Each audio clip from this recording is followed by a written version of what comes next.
is the Fade 5 Podcast with Brad Evans and Nate Lundy.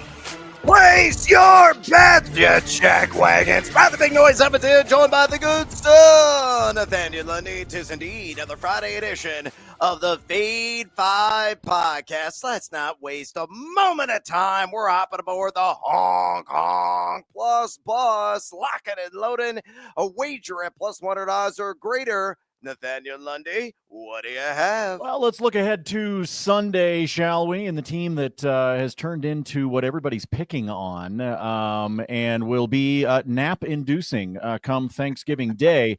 And that is, of course, the Dallas Cowboys. Let's talk about on the other side, though, Brian Robinson, not one, give me 2 touchdowns for Mr. Robinson. It doesn't have to be rushing touchdowns. I know it says rushing there, but could be through the air if you want to. Plus 450 over at BetMGM. I think that is sexy. I think that is absolutely worth a sprinkle of a half unit, maybe a little bit less in terms of what you decide to bet on. But I just like the idea of Washington at home, absolutely taking them to the woodshed.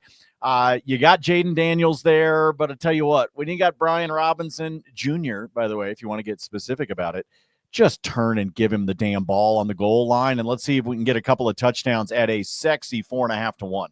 All right, let's go to the world of college basketball. And I love that play, by the way. I'm probably going to tell you on that. Give me the Utah State squad taking on the Iowa Hawkeyes. Utah State on the money line is what I'm going to wager on at a plus 110 juice. This is at T-Mobile Center in Kansas City, Missouri. One of the many Feast Week tournaments that are already underway, and I think Utah State's going to win this sucker straight up. You know the deal with Fran McCaffrey. They spread you out. They like to run. That's Iowa basketball.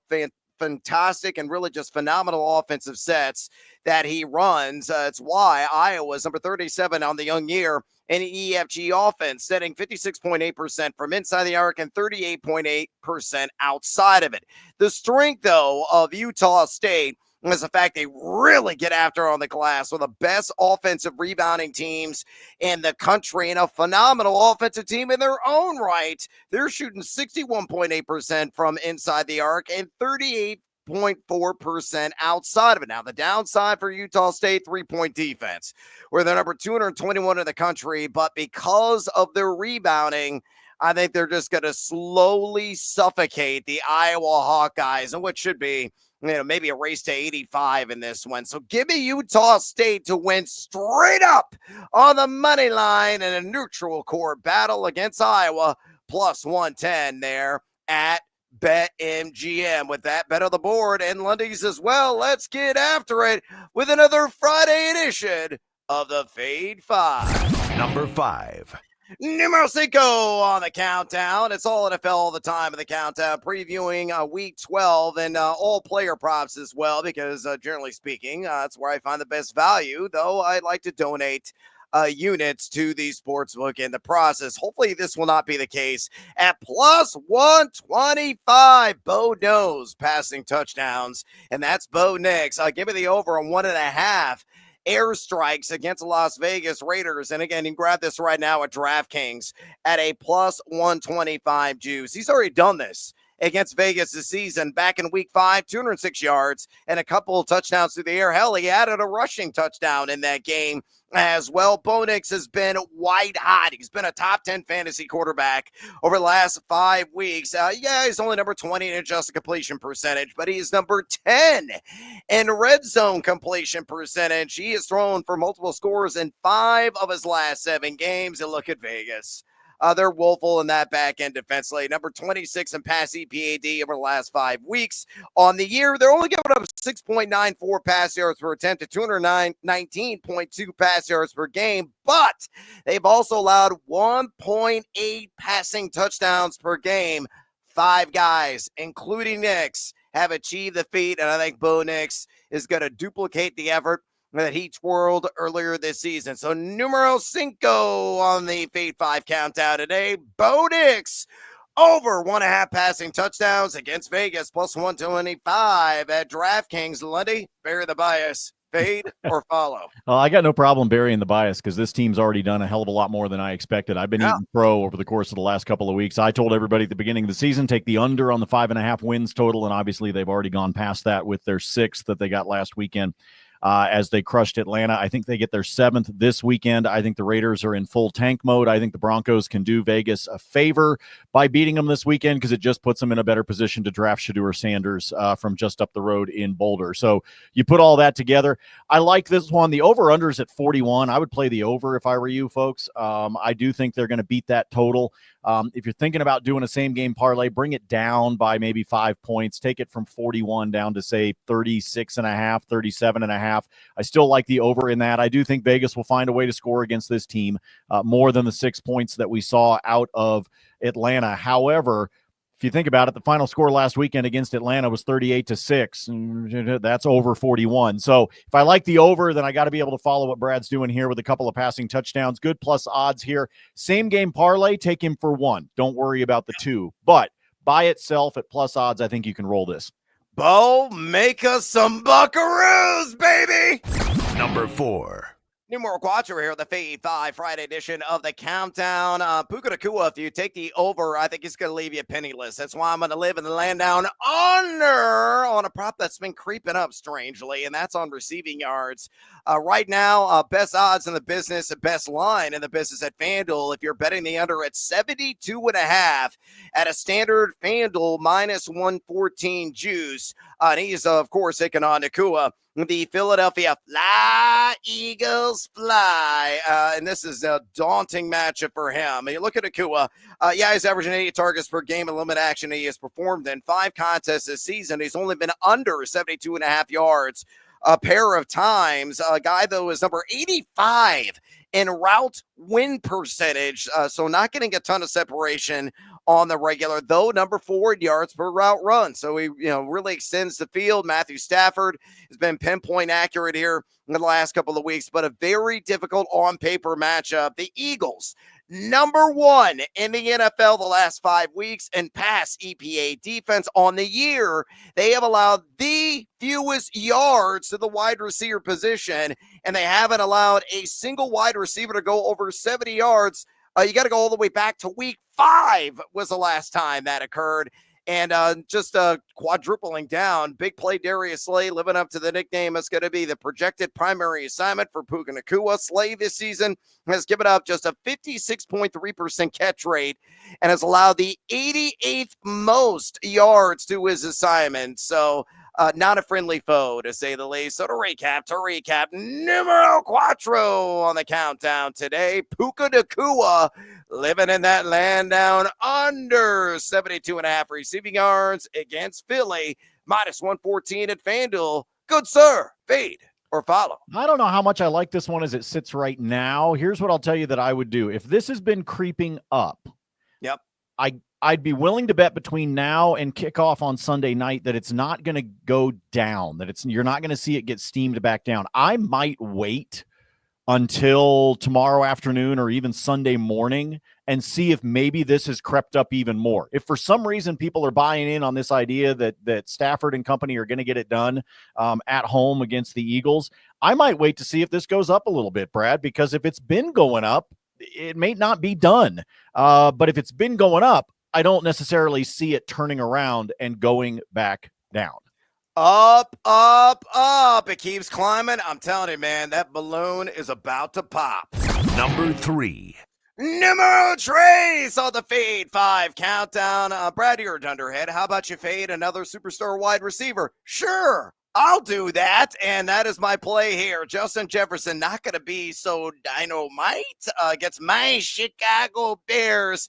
Maybe the Bears bias is bleeding through. There really isn't any bias. This team sucks. They're not making the playoffs. Eberflus, get the hell out of here. You can't coach yourself out of a wet paper bag.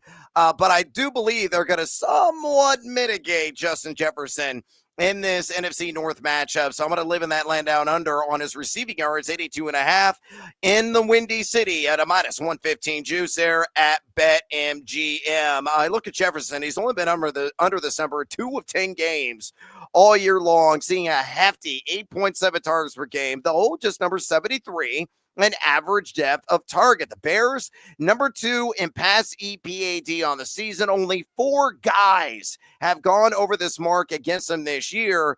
And most importantly, it's going to get a ton of Jalen Johnson, one of the best cover corners in the league. Here's the evidence as to why. He's only allowed a 56.2% catch rate, the 45th most yards of any DB, and a 92.7 passer rating. He'll get some help over the top at the safety position. Justin Jefferson, far and away, is going to be the top priority in containment for the Bears defense. I think they're going to go all in on that. Could be a big game for maybe TJ Hawkinson, Jordan Addison as a result. But that's why I am betting the under, yes, on the megastar Justin Jefferson, 82.5 receiving yards in Chicago, minus 115 at BetMGM. I fear I'm going to have to drink all the Malort. Lundy, fade or follow? I'm fading you on this one. I can't do it. Not with JJ, not with the guy that's one of the best receivers in the National Football League. I can't do the under on the 82.5. Yes, I know Chicago has only given it up to a handful of guys, but they just did it, 2 weeks ago to Terry McLaurin. And I'm not going to bet against Justin Jefferson. Will not happen. So I will fade you, but more than likely, it's not like I'm going to turn around and bet the over. I'm just not touching it. Yeah, well, I tell you what, there's a lot of stuff you may or may not want to touch right now at thegamingjuice.com. Go there, you jackals. That's 100% free. It's my website.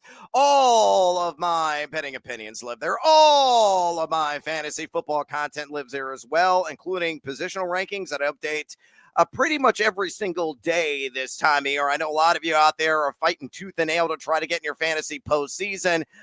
Use my opinions as a resource. Fade or follow, as I always say. That is entirely up to you. Ben Winstein, Nate Jacobson cranking out all kinds of college football content.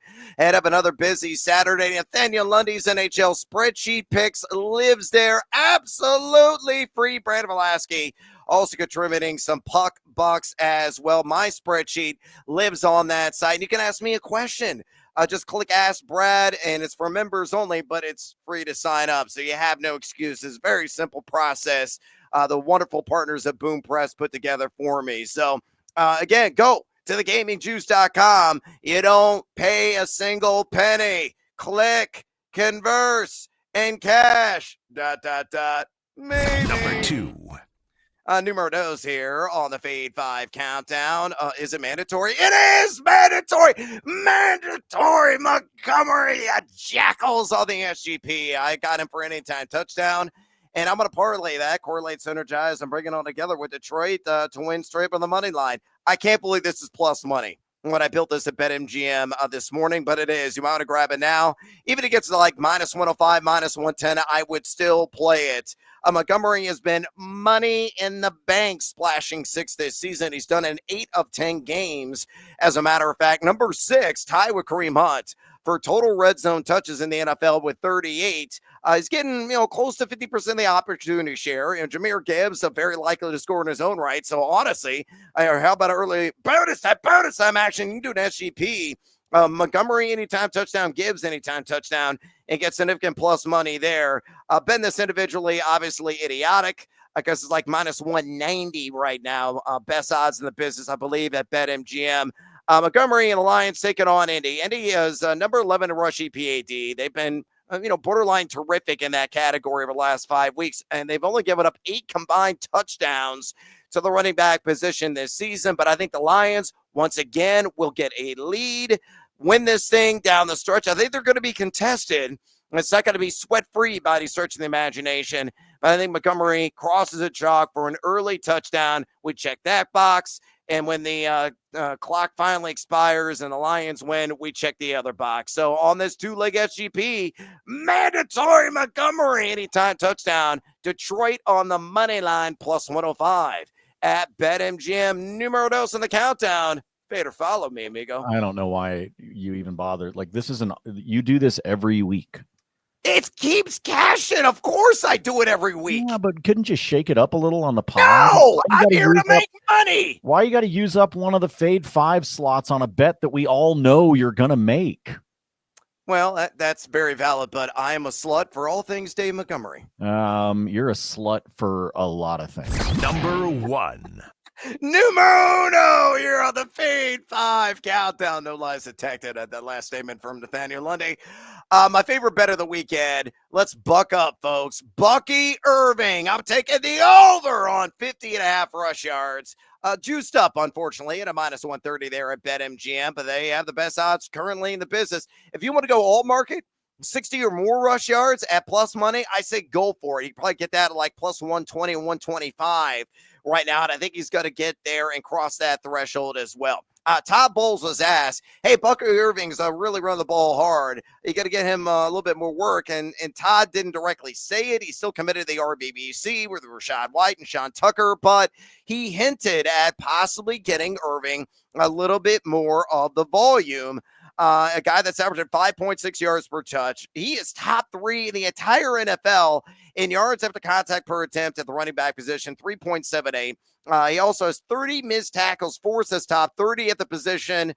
He has gone over this number 4 times this season. And yet who?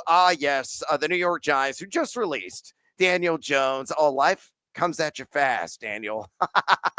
He was playing like safety on the scout team yesterday, and 24 hours later, his ass gets cut. Just high hilarity. Somebody pick him up. He'll be a backup for the next 10 years and make his coin. No, he's already made all his money because the Giants idiotically are paying him like $40 million a year. Anyway, the Giants are rubbish everywhere, especially defending the run. The last 5 weeks, they are dead last, 32-32 in rush EPA defense. During that span, they're giving up 5.25 yards per carry, 173.4 total yards per game, and 4 touchdowns to running back position. 8 RBs have gone for at least 51 rush yards.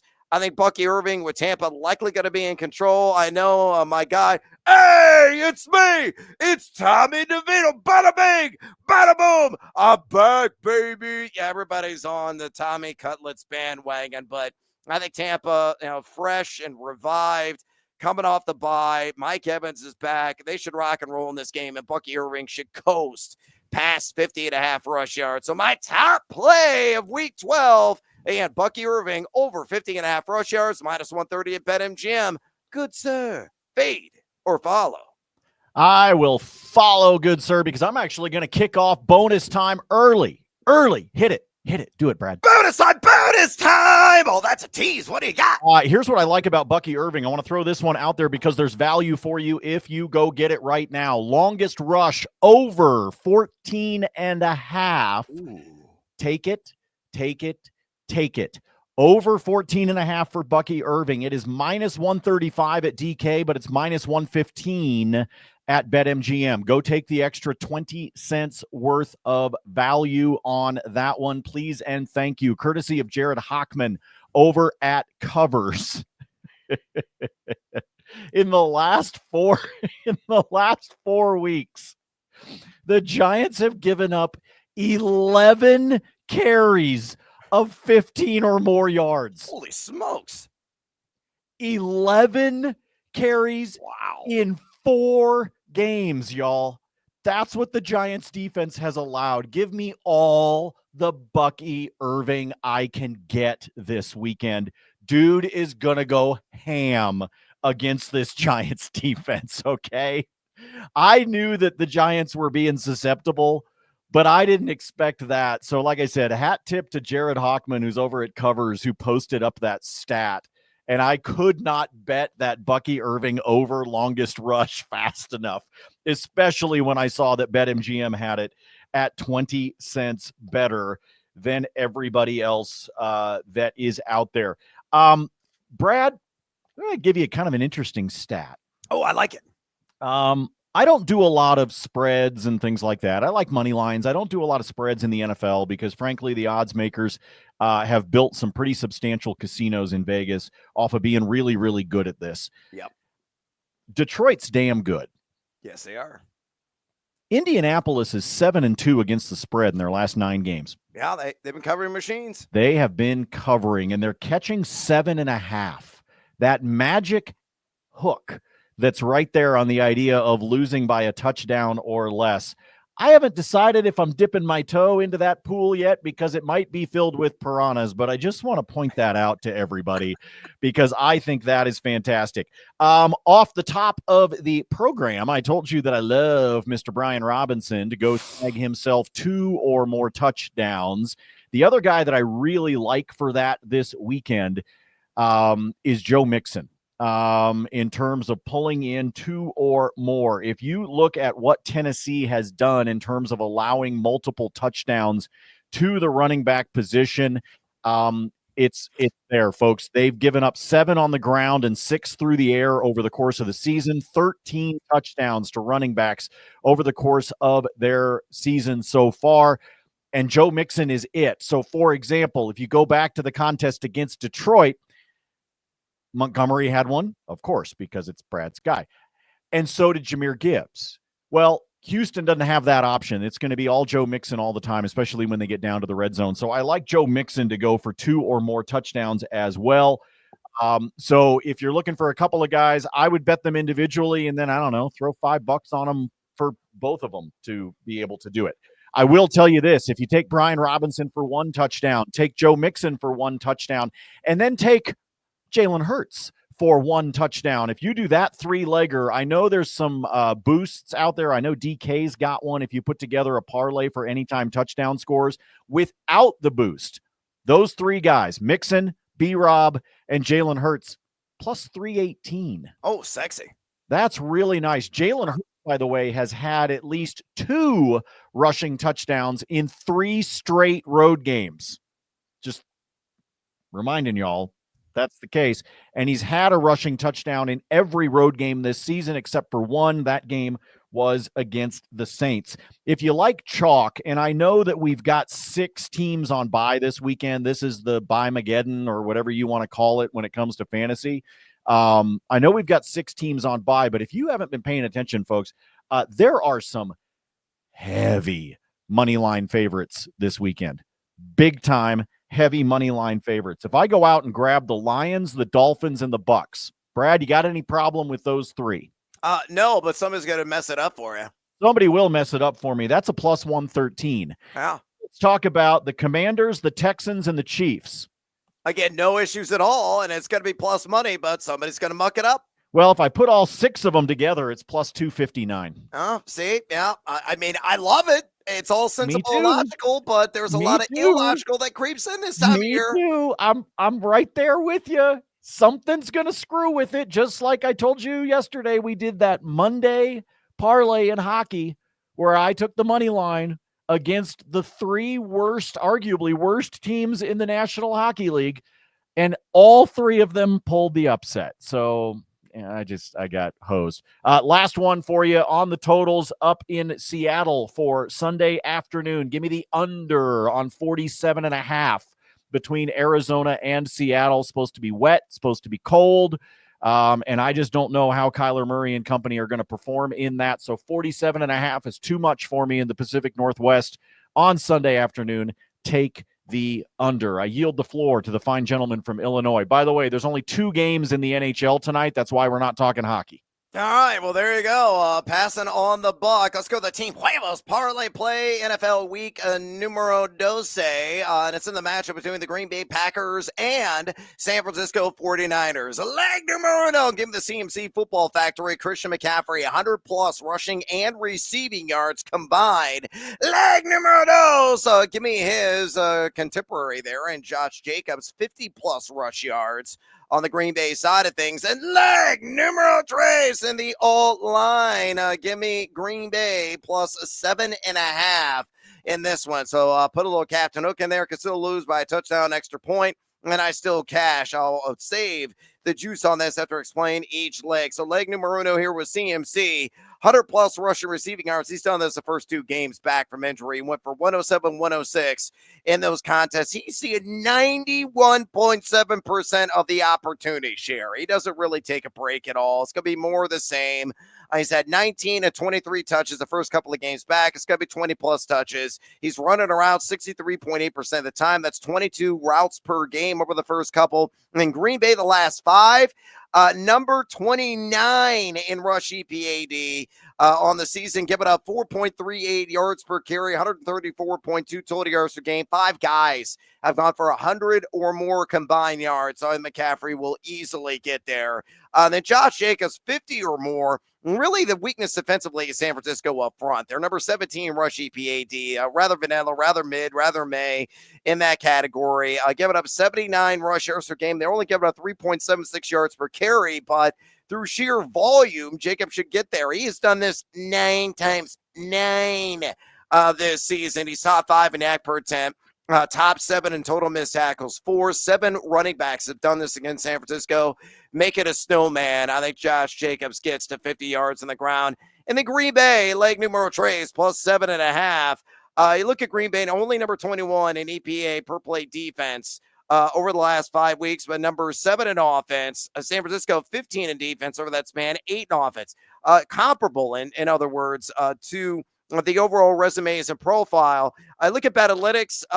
My buddy Rachel Dory's got Green Bay minus 4.9. I'm catching plus 7.5 on the outline market here. So liking that late quite a bit. So to recap, the team huevos parlay play SGP style and Niners and Packers. CMC, 100 plus rushing receiving yards. Josh Jacobs, 50 or more rush yards. And Green Bay plus 7.5. Oh, cool. Plus 140. Work the shoulders and get seduced by that juice there at BetMGM. Elsewhere, bonus time. Let me give you some additional NFL action. Brian Robinson, you like it for 2 touchdowns. I built an SGP as well. Brian Robinson, 1 touchdown, and Washington to cover the alt line of minus 6.5. Put that together. It's plus 122 with DraftKings. Lundy, I know you're down. Oh, heck yeah, I'm down. Dallas is... Yeah, they're rubbish. They're complete craptastic. I mean, they're dead last in rush EPAD. Yeah, I'm talking like your legs are falling asleep because you're sitting on the toilet for too long. That's Dallas. Yeah, that is an accurate description and one that's utterly repulsive, but what will not be utterly repulsive, the final line of Brian Robinson. Robinson, anytime touchdown, Washington minus 6.5. Build that at DraftKings, which I did, plus 122. Will Levis. He puts mayo in his coffee idiotically, and I think that's, you want to talk about repulsive, that's repugnant. That sounds right disgusting. I like the over, though, on 187.5 pass yards for him at a minus 115 juice taking on Houston. I know the Texans are number 4 in pass EPAD the last 5 weeks. They've only given up 6.3 pass yards per attempt, but 210 flat pass yards per game. A half dozen guys have gone over 187.5 pass yards, including Drake May, Anthony Richardson, and hell, if Cooper Rush can do it, so can Will Levis, who has done this in 3 of 7 games. He's number 7 in air yards per attempt, so I think he'll throw for at least $188. So I like the over on his pass yards prop. And then the last one, I'm going to throw it out at you, Rome Odunze. I like the over on receiving yards, a lowly 41.5 for Bear Down Chicago Bears. Taking on Minnesota. Going to get a lot of Stephon Gilmore in coverage. There's a lot of 67.2% catch rate, the 17th most yards of any DB in the league. 16 guys have hauled in at least 42 receiving yards, and Odunze has done this in 2 of his last 3. All right, so there's my NFL card for this week. Let me pivot. It's Feast Week, man. So much college basketball action. It's already underway. We're taping early in the morning on a Friday, and there are games that have already tipped off. I love it, man. I'm still thinking about Baylor and St. John's last night. Jeremy Roach for the win from long distance. Just amazing stuff down there at the Baha Mar, which I've gone to. Awesome hotel there in Nassau, the Bahamas. Anyway, I digress. Marquee matchup tonight. I'm going to lay the un punto, mi amigo, with Arizona against Duke. They're at home at the McHale Center, and you look at Arizona. Yeah, they're a fast-paced team. Duke will run with them. And you look at Arizona, too. They're kind of mediocre in some of the advanced analytics. Number 180 EFG offense, 123 in EFG defense. Why do I like them? They're maybe the biggest team in the country. They got size for days. They're the best rebounding team. Offensive rebounding percentage, defensive rebounding percentage, it doesn't matter in the country. Duke doesn't have the size to match. I think Arizona can wear them down the interior as long as Arizona can step out and defend the perimeter, which has been a little bit touch and go for them as they give up 34.8% from way downtown. I think they're just going to wear him down. And I got the feeling Caleb Love is going to finally show up. This is like his 10th year in college basketball. Remember, he started at North Carolina. He has seen Duke 8 times in his career. He's averaging over 16 points per game in those matchups. He's going to be slightly motivated and a partisan crowd backing him. I like Arizona. I'll lay the point. Everybody and their great-grandmothers on Duke because they're the Dukies, baby. I'm fading living daylights out of them. Late night tip. Lundy, there's always a Hawaii game. Yes. Guess what? Caleb Love's former team, North Carolina, playing Hawaii. Where? In Honolulu at the Sheriff Center, because this is like a warm-up act before the Maui Invitational. A lot of teams, they come into the island, they get another bye game with Hawaii, and they're like, hey, we got to warm up, get ready for the main event. 16.5 points is too much. I like the Rainbow Warriors plus that number. Hawaii is undefeated this season. They play a slow tempo. They're top 55 in the nation EFG offense or defense, I should say. Only giving up 45.3% inside the arc, 27.9% outside of it. A very good scoring team in the inside, very good defensive team overall. And you look at North Carolina, they love to run. So a contrast in styles, number 13 in tempo, but only 115 EFG offense, 119 in EFG defense. They played against some subpar competition and kind of played down to their level. So I think 16.5 points, way too many. I like Hawaii to score the cover if you're chasing some value on the late night tip. And last one I'll give you, St. Joe's plus 8.5 against Texas. This one being played at Barclays in New York. And the only reason is that St. Joe's, they already beat Villanova. They got another marquee win last night. They're shooting 36.2% from distance. Texas, 3-point percentage defense, number 177 in the country. That will be the difference. And the Hawk is going to be flapping the entire time because he has to. It's mandatory. It's like rules. And like if you want to work the shoulders, just get that like scholarship and be like, yeah, I'll be the St. Joe's Hawk and I'll flap all diggity day long and I'll get ripped in the process. Yeah, you'll have like a WWE wrestler's neck and shoulders after your tenure there as a Hawk at St. Joe's. But I like him plus 8.5. All right. I'm out of breath. We're out of time here on the Fade 5 podcast. Do us a favor, drop us a rating and a review at your convenience. Also, feed or follow us on the X or the Twitter. Follow Lundy at Nate Lundy. I'm always giving it to you at Noisy Huevos. Listen to the Fade 5 College Football Edition as well that Ben Wittenstein, Nate Jacobson host. You can watch it right here on the YouTube channel. Download it wherever you get your podcasts. And as always, until next time, fade or follow. That is up to you. Keep flapping, St. Joe's Hawk.